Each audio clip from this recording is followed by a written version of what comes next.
तेजस्वी यादव, राहुल गांधी, अखिलेश यादव और प्रियंका गांधी जैसे नेता अगर इस चुनाव में इतने उग्र होकर ना लड़ते तो शायद मोदी खुद को अवतारी घोषित ना करते। बिहार के बख्तियारपुर में राहुल गांधी और तेजस्वी यादव मंच पर थे। विपक्ष का यही अंदाज देखकर मोदी का कॉन्फिडेंस हिला हुआ है। आप लोगों से इतना कहेंगे, मिजाज रखिए टनाटन टनाटन टनाटन। अरे मिजाज बांधू टनाटन टनाटन टनाटन। नौकरी मिलेगा फटाफट फटाफट फटाफट। बहनों के खाते में लाख रुपया जाएगा खटाखट खटाखट खटाखट। अब बीजेपी हो जाएगा सफाचट सफाचट सफाचट।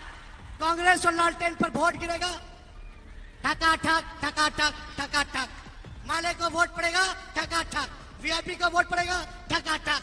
तो इसलिए मिजाज एकदम बुलंद रखिए। महामानव 2014 में खुद को सेवक कहते थे, फिर 2019 आया तो कहा कि आप मुझे चौकीदार समझिए, और अब 2024 में महामानव ने अपना विराट रूप दिखा दिया है और बोले हैं कि अब आप मुझे भगवान समझिए क्योंकि परमात्मा ने मुझे भेजा है। मैं कन्विंस हो चुका हूं कि परमात्मा ने मुझे भेजा है। ये ऊर्जा बायोलॉजिकल शरीर से नहीं मिली। पहली बार बीजेपी झांसे से जीत गई, दूसरी बार राष्ट्रवादी लहर में जीत गई, तीसरी बार अब असल में बीजेपी को चुनाव लड़ना पड़ रहा है।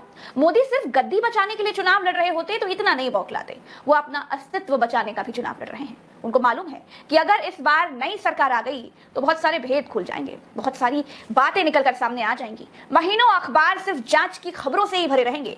ईडी और सीबीआई का मुंह दूसरी ओर मुड़ जाएगा। क्योंकि चुनाव के बाद जब वही ईडी के लोग नरेंद्र मोदी से अदानी जी के बारे में पूछेंगे तो नरेंद्र मोदी कहेंगे मैं नहीं जानता, परमात्मा ने कहा था। मीडिया के गले में कुत्ते का पट्टा कैसे डाला जाता है वो विपक्ष पहले ही सीख चुका है। जैसी सरकार मोदी ने चलाई है, अब आप ये समझ लीजिए कि जो भी नया आएगा उससे आगे से ही स्टार्ट करेगा। मतलब मोदी ने जो पैरामीटर सेट किया है उसका अपर वर्जन ही आपको देखने को मिलेगा। सत्ता जाने से बड़ा डर कुछ और है, क्योंकि केवल सत्ता जाने का डर होता तो कोई भी चालाक और चालू राजा अपनी जुबान इतनी गंदी कभी नहीं करता।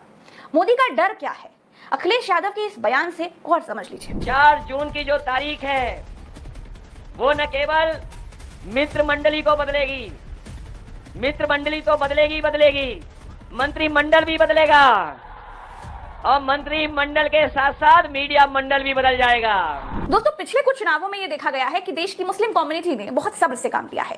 बीजेपी समर्थित हिंदू संगठनों ने तमाम शोभा यात्राएं निकाली, यहाँ तक कि रास्ते में पड़ने वाली मस्जिदों में झंडे तक लगा दिए, लेकिन कहीं से कोई बड़ी और बुरी प्रतिक्रिया सामने नहीं आई। राम मंदिर के पूरे प्रकरण में 2-4 मुस्लिम नेताओं को छोड़कर देश के मुस्लिम समाज ने कोई ऐसी प्रतिक्रिया नहीं दी जिससे कोई विवाद होता।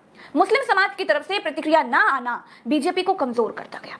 मोदी ने भी बहुत हिंदू मुसलमान करने की कोशिशें की, लेकिन फिर भी मामला गर्म नहीं हुआ। अयोध्या में अगर राम मंदिर बना तो देश में बवाल हो जाएगा, खून की नदियां बहेगी।